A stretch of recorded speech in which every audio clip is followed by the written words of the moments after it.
Europe 1. Pascal Praud et vous. Il est 17h46, on était interrompu parce que Georges Fenech découvrait sur son smartphone, alors il faut prendre ça bien sûr avec beaucoup de distance, mais il se trouve que c'est Nice Matin, un organe de presse sérieux, qui publie sur le site internet suspicion d'un cas d'hantavirus dans les Alpes-Maritimes, une jeune femme transférée à Marseille par le SAMU. Selon nos informations, une jeune femme résidant à Juan-les-Pins a été transporté par le SAMU vers un hôpital de Marseille pour une suspicion.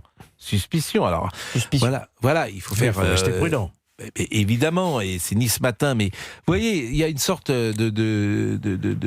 comment on appelle ça, de psychose, de psychose qui va se mettre en place. Et moi, je suis un peu rassuré parce que j'ai entendu M. Dombrovskis, de Martin Blachier, de la ministre de la Santé. Je veux croire quand même en ce que j'ai entendu aujourd'hui, cher Georges Fenech. Moi aussi, je veux croire comme vous et ne pas me montrer anxiogène, surtout à ce micro où beaucoup de monde nous entend. Mais franchement, s'il y avait ce cas qui se révélait être réel, ça change la donne. Parce qu'apparemment, cette jeune femme n'était pas dans le bateau.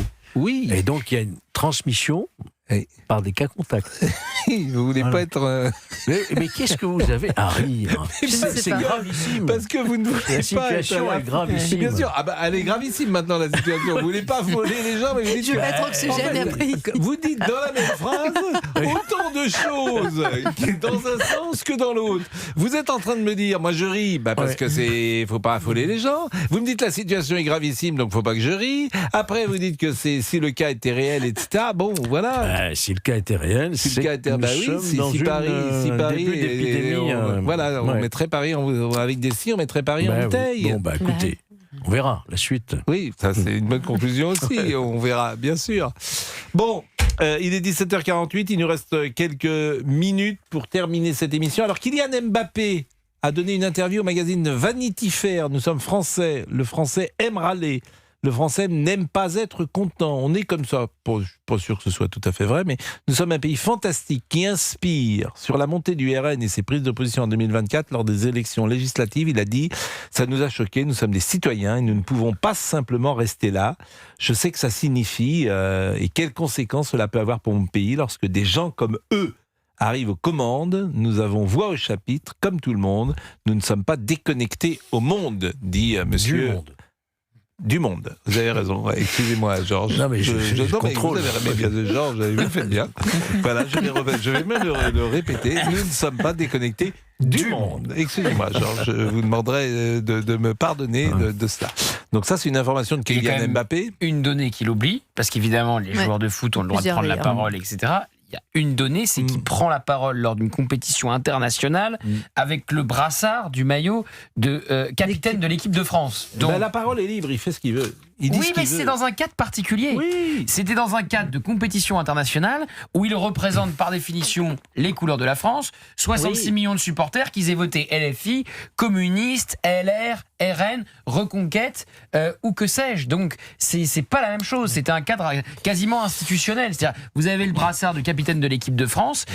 Vous n'êtes pas vous n'êtes pas comme si vous faisiez une interview comme là aujourd'hui où il n'a pas de fonction officielle. Et puis je note en ce moment une sévérité autour des commentaires autour de Kylian Mbappé purement sportif, où je suis un béotien, un néophyte. C'est-à-dire que il n'est pas le Real fait une année blanche, le PSG va peut-être gagner une deuxième Ligue des Champions sans lui, il est blessé avant le mondial et certains des experts que je cite disent ça serait quasiment mieux pour l'équipe de France qu'il ne soit pas là. Qui dit ça? Des gens que j'ai entendus, beaucoup de gens que j'ai entendus. Des experts disent ça? Des experts de oui. C'est experts du samedi soir à 2h du matin, ça. C'est vous par exemple qui l'avez dit.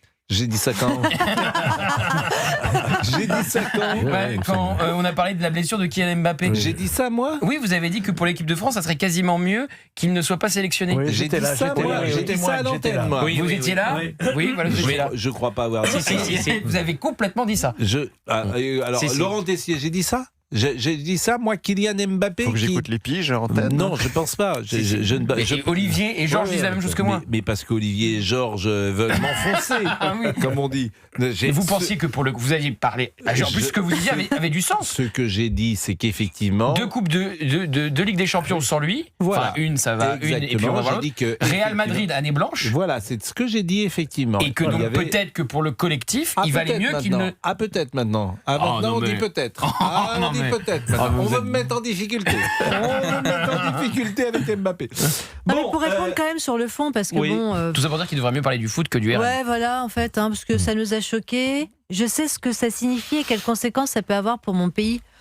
Personnellement, j'ai bien plus peur de la France insoumise que de l'arrivée du RN au pouvoir. Oui, j'ai bien plus peur de. Oui, mais évidemment qu'il a le droit de le dire, comme on a le droit de contester son propos, cher Pascal.